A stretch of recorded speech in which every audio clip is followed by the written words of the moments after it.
Chers amis, Shabbat Shalom, nous allons étudier la paracha de Terouma. Cette paracha de Terouma s'ouvre sur la construction du sanctuaire, le Mishkan, dans le désert. L'ordre de réaliser ce sanctuaire a été édité et tombé le lendemain du premier Yom Kippour de l'histoire. Les Hébreux, après avoir reçu les premières tables de la loi, ont fauté avec le veau d'or. Moshe obtient le pardon pour le peuple 80 jours plus tard et descend à nouveau du Sinaï avec les deuxièmes tables de la loi. Ainsi est fixé le jour du grand pardon, Yom Kippour. Dieu a pardonné de façon presque définitive, on va dire, la faute du veau d'or en offrant au peuple juif les deuxièmes tables de la loi et en offrant également ce jour du grand pardon de la faute du veau d'or, mais qui sera le grand pardon pour de nombreuses fautes, pour tous les juifs, pour toutes les générations. Ce deuxième jour du Matan Torah, du don de la loi, le jour donc de Yom Kippour. Mais dès le lendemain, afin de repartir sur des bases plus saines, Moshe reçoit l'ordre, la mitzvah, de construire un sanctuaire, lequel devient un instrument de correction, dit en hébreu de tikkun, de la faute du veau d'or. La faute du Egel HaZahav, du veau d'or, est survenue après la disparition de Moshe. Leader charismatique, concentrant en lui tous les regards des Hébreux qui, par son intermédiaire, pouvaient accéder au divin, Moshe a disparu sur les hauteurs du mont Sinaï. Et les Hébreux vont même peut-être penser que le prophète est mort. Ils sont complètement perdus. Les Hébreux sont alors, à ce moment-là, des véritables orphelins spirituels qui cherchent à fixer sur le divin quelque chose de tangible. Je voudrais rappeler qu'il y a ici une erreur de décompte, puisque Moshe a dit au Bnei Israël: je reviendrai dans 40 jours. Les Bnei Israël ont compté 40 jours à partir du jour de départ de Moshe, mais celui-ci est parti au milieu de la journée. Et il ne fallait pas compter cette première demi-journée. Il y a donc un décalage de 24 heures. C'est pendant ce 24 heures que va se situer la faute du veau d'or. Le désarroi des Hébreux, leur faisant penser que Moshe est mort, va amener à la faute du veau d'or. Et pourquoi ont-ils fait la faute du veau d'or? Parce que justement, ils n'ont plus Moshe comme intermédiaire avec le divin. Ils n'ont plus quelqu'un qui va leur permettre d'accrocher leur regard et de se baser sur quelque chose de fort et de tangible. Cette faiblesse va donner lieu à la fabrication du veau d'or. Certes, cette idée du veau d'or fut d'abord avancée par ce qu'on appelle le Erev Rav. C'est la foule des nombreux esclaves non hébreux profitant de l'opportunité de la sortie d'Égypte, sont sortis et ont été libérés. Et ce Erev Rav, d'ailleurs, Dieu en fera le reproche à Moshe. Shiret Amecha, ton peuple a fauté, c'est-à-dire ton peuple à toi, pas le mien. Ceux que tu as voulu amener d'Égypte, que tu as autorisé à venir accompagner les Bnei Israël en sortant d'Égypte. Les Hébreux, eux, en vérité, c'est une minorité, 3000 qui ont fauté dans la faute du veau d'or.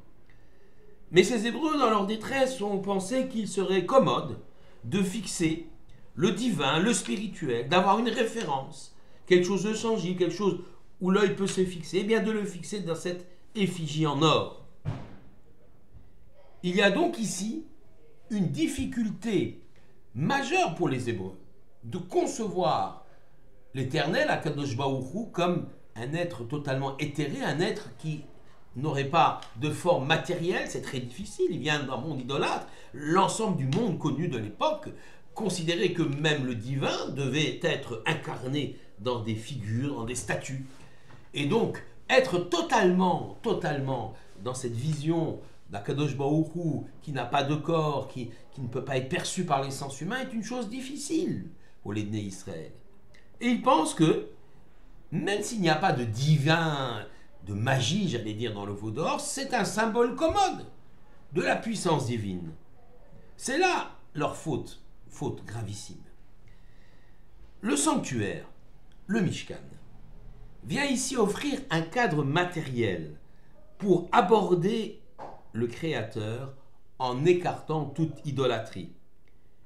Il est un lieu d'abord, un lieu où une rencontre peut être symbolisée, voire même concrétisée.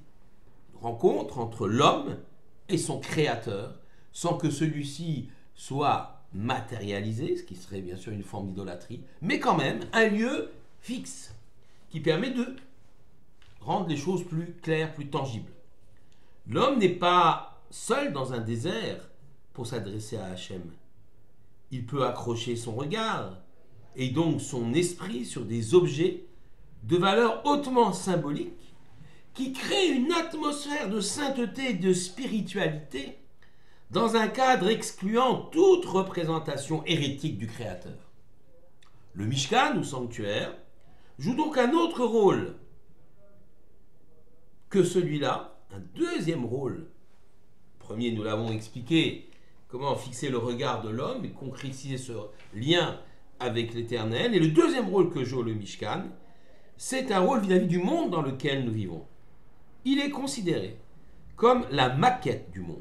On dit le microcosme du monde. Chaque objet, chaque acte sacré, le plan même d'architecture de cet édifice reflète ou résume le plan d'architecture du monde.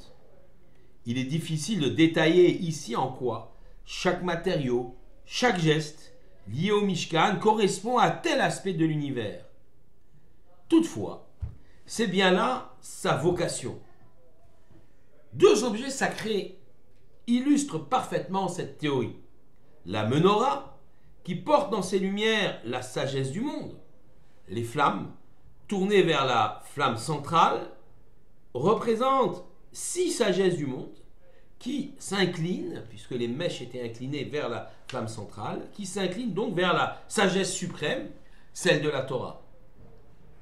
De l'autre côté, la table des pains, qui était au nord, le menorah était au sud, la table des pains, le shulchan, porte les aspirations humaines légitimes à accéder aux biens matériels. 12 pains y étaient posés et étaient échangés tous les vendredis.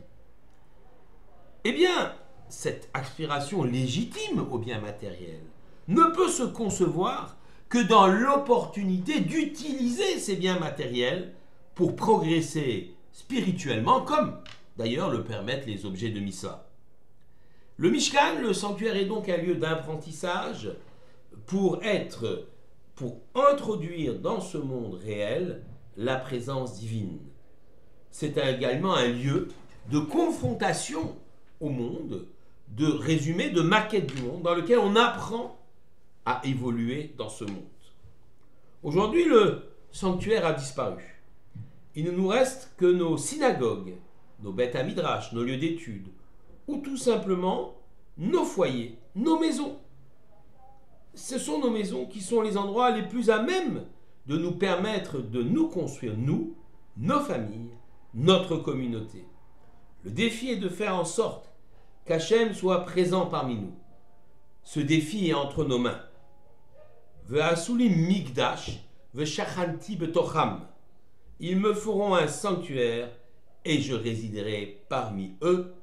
Voilà le message de cette Sidra Teruma, verset extrêmement célèbre. Il n'est pas écrit « Ils me feront un sanctuaire et je résiderai dans ce sanctuaire », mais « Ils me feront un sanctuaire, je résiderai moi, Kadosh Baruch Hu, parmi eux, au cœur même des enfants d'Israël ». Le sanctuaire n'est donc qu'un moyen pour la présence divine de descendre et d'être présente dans le cœur de chacun d'entre nous. Shabbat Shalom à tous.